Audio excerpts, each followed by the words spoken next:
جب آسمان پھٹ جائے گا اور جب تارے جھڑ پڑیں گے اور جب سمندر ابل پڑیں گے اور جب قبریں اکھیڑ دی جائیں گی، تب ہر شخص معلوم کر لے گا کہ اس نے آگے کیا بھیجا تھا اور پیچھے کیا چھوڑا۔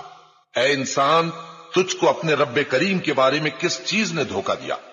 وہی تو ہے جس نے تجھے بنایا، پھر تیرے اعضاء کو درست کیا اور تیری قامت کو معتدل رکھا، جس صورت میں چاہا تجھے جوڑ دیا، مگر افسوس تم لوگ جزا کو جھٹلاتے ہو، حالانکہ تم پر نگہبان مقرر ہیں، یعنی معزز کاتبین۔ جو کچھ تم کرتے ہو وہ اسے جانتے ہیں۔ بے شک نیکوکار نعمتوں کی بہشت میں ہوں گے اور بدکردار دوزخ میں، یعنی جزا کے دن اس میں داخل ہوں گے اور اس سے چھپ نہیں سکیں گے۔ اور تمہیں کیا معلوم کہ جزا کا دن کیسا ہے؟ پھر تمہیں کیا معلوم کہ جزا کا دن کیسا ہے؟ جس روز کوئی کسی کے کچھ کام نہ آ سکے گا اور حکم اس روز اللہ ہی کا ہوگا۔